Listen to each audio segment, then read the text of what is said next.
Bismillahirrahmanirrahim. Assalamualaikum warahmatullahi wabarakatuh.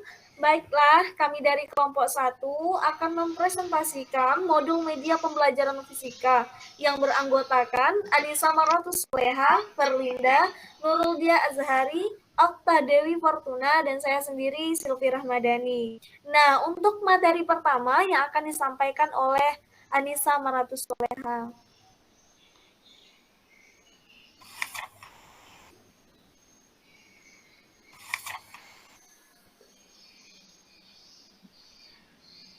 Baik, Assalamualaikum warahmatullahi wabarakatuh. Di sini saya akan membacakan materi tentang gaya gravitasi. Next. Berikut adalah kompetensi inti dan kompetensi dasar.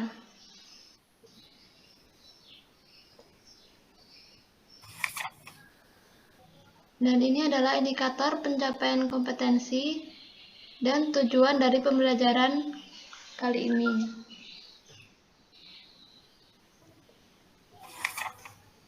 Berikut adalah materinya.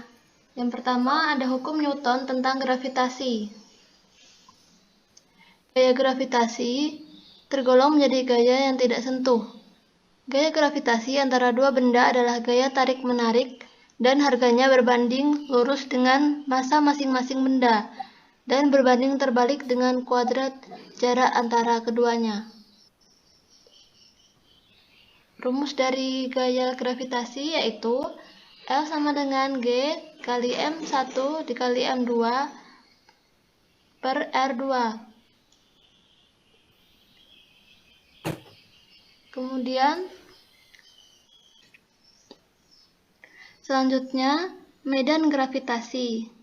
Medan gravitasi adalah medan yang menyebar dari benda bermassa dan memenuhi ruang di sekitarnya yang berupa gaya gravitasi.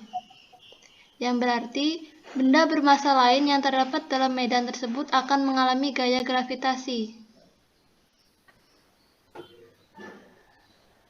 Kuat medan gravitasi dapat dianggap sebagai percepatan gravitasi apabila suatu benda tidak dalam keadaan diam. Gaya dan percepatan gravitasi itu berbanding terbalik dengan ketinggian atau jarak benda atau titik terhadap pusat gravitasi.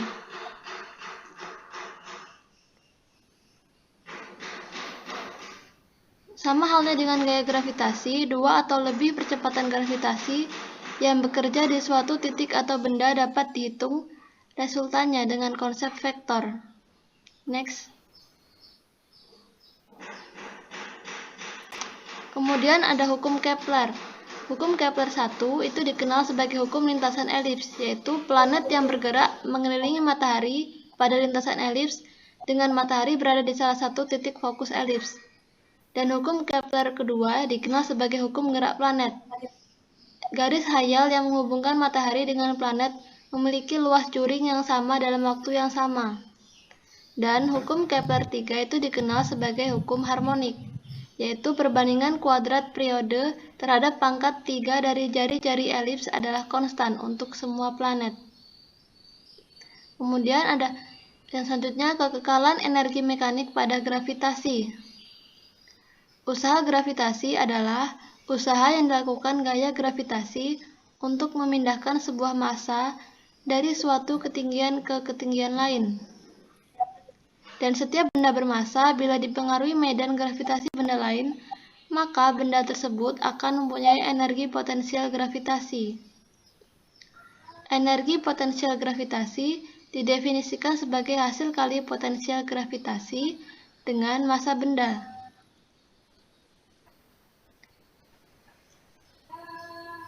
Next.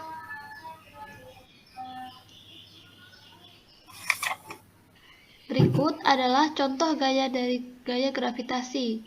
Yang pertama, itu adalah buah apel dan daun yang jatuh ke bawah tanah.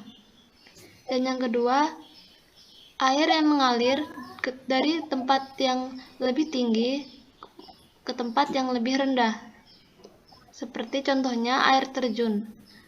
Dan yang ketiga, penerjun payung yang terbang itu akan turun ke tanah. Ini saja yang dapat saya sampaikan. Kurang lebih saya mohon maaf. Saya akhiri. Wassalamualaikum warahmatullahi wabarakatuh. Selanjutnya untuk materi kedua yang akan disampaikan oleh Okta. Kepada Okta dipersilakan. Baiklah, materi selanjutnya itu tentang teori kinetik gas. Next. Di sini ada kompetensi inti. Next. Ada kompetensi dasar, ada indikator pencapaian kompetensi. Next. Ada tujuan pembelajaran. Materi pengertian gas ideal. Gas ideal adalah sekumpulan partikel gas yang tidak saling berinteraksi satu dengan lainnya. Artinya, jarak antar partikel gas ideal sangat berjauhan dan bergerak secara acak. Persamaan keadaan gas ideal, yang pertama ada hukum Boyle. Next.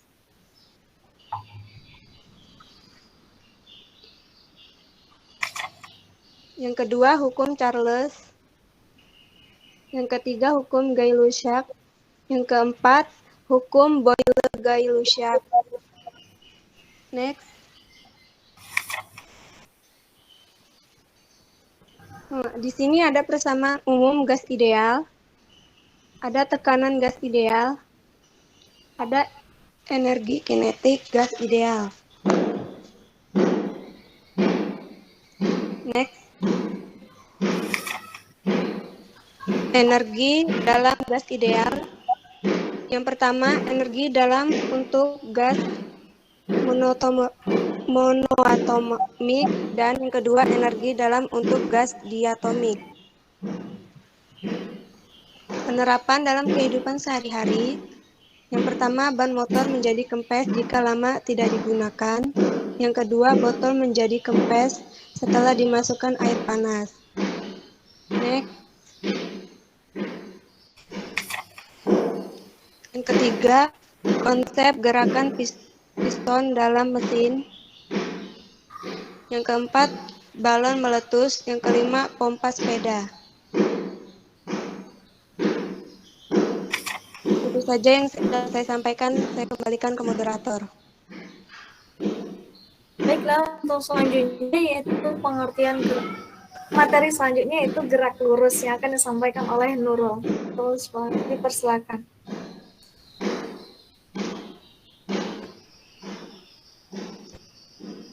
Baiklah, di sini saya ambil alih aja, di mana pengertian gerak lurus itu gerak pada suatu benda melalui lintasan garis lurus. Nah, contohnya itu seperti gerak rotasi bumi, gerak jatuh buah, dan lain sebagainya. Nah, gerak lurus dapat kita bagi lagi menjadi beberapa, nah tergantung pada arahnya, sehingga kelajuan selalu bernilai positif. Selanjutnya yaitu gerak lurus beraturan atau GLB. GLB ini yaitu gerak suatu objek pada lintasan lurus dengan kecepatan tetap sehingga jarak yang ditempuh bisa dihitung dengan rumus kecepatan berbanding dengan waktu. Nah, pada GLB ini percepatannya yaitu 0 karena pada objek tersebut tidak terjadi perubahan kecepatan. Contohnya yaitu seseorang naik sepeda melaju lurus dengan kecepatan tetap 60 km per jam. Teman-teman bisa lihat di sampingnya ini untuk contohnya soalnya. Sedangkan untuk gerak lurus berubah beraturan yaitu gerak lurus suatu objek di mana katanya berubah terhadap waktu akibat adanya percepatan yang tetap. Nah, suatu benda melakukan gerak lurus berubah beraturan atau GLBB jika percepatannya selalu konstan. Nah, percepatan merupakan besaran vektor. Percepatan konstan berarti besar dan arah percepatan selalu konstan di setiap saat. Adapun rumus gerak lurus berubah beraturan yaitu A sama dengan delta P per T. Nah, untuk materi selanjutnya yaitu hukum 2 Newton yang akan disampaikan oleh Okta. Kepada Okta, silakan. hukum 2 Newton, pengertiannya, hukum Newton merupakan hukum yang menggambarkan hukum antara gaya yang bekerja pada benda dan gerak yang disebabkannya. Hukum kedua Newton adalah deskripsi kuantitatif dari perubahan yang dapat dihasilkan oleh gaya pada gerakan benda. Next. Di sini ada bunyi hukum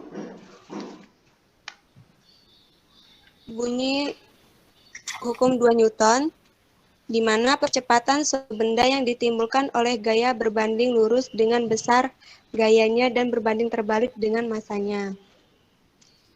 Persamaan hukum 2 Newton. Rumusnya A sama dengan sigma F dibagi M. Keterangannya A percepatan benda, F total gaya, M massa benda. Next.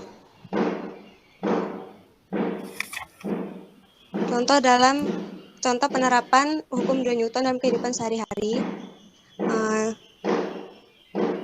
Ada saat mendorong meja, mengangkat beban, menimba air, mempercepat kayuhan sepeda, menendang bola, menginjak gas atau rem mobil, melempar benda, mengejar seseorang, memukul bola tenis, dan lain sebagainya.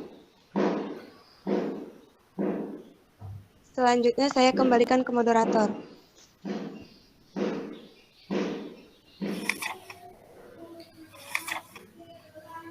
Nah, materi selanjutnya itu momentum dan impuls. Di sini saya akan menjelaskan materi tersebut. Nah, ada beberapa KD, indikator pembelajaran dan tujuan pembelajaran. Teman-teman bisa lihat langsung.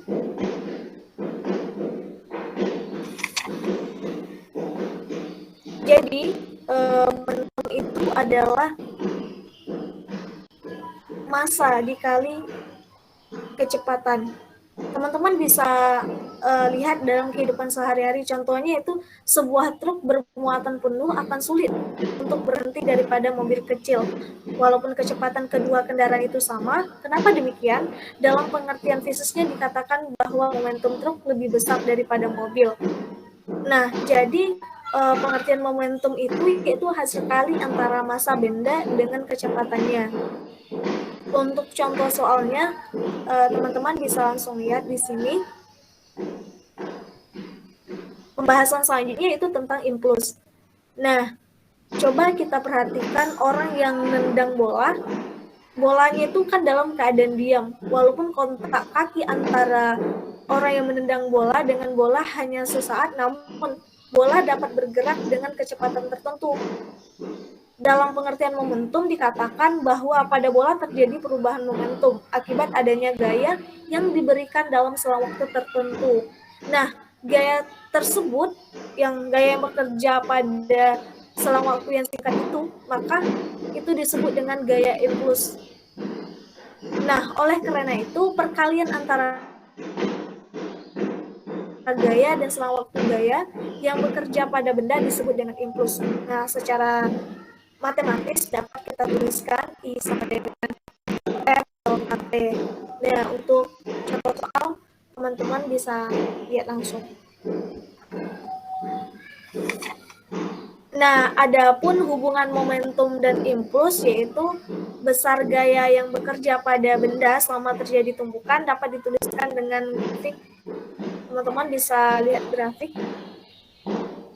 Nah, di sini secara matematis dapat dituliskan itu I sama dengan delta P. Persamaan tersebut bahwa perubahan momentum yang dialami, bahwa impuls suatu benda sama dengan perubahan momentum gitu. Sedangkan selanjutnya itu hukum kekekalan momentum. Dengan demikian didapatkan bahwa jumlah momentum benda sebelum tumbukan akan sama dengan jumlah momentum benda setelah tumbukan. Nah, hal tersebut merupakan hukum kekekalan momentum. Nah, sedangkan contoh dalam kehidupan sehari-hari kita bisa lihat dua benda yang saling bertumbukan, terus tabrakan antara dua mobil dan lain-lainnya. Cukup sekian pemaparan dari kelompok 1. Kalau ada salah dan janggal, tolong dimaafkan. Cukup sekian dan terima kasih. Wassalamualaikum warahmatullahi wabarakatuh.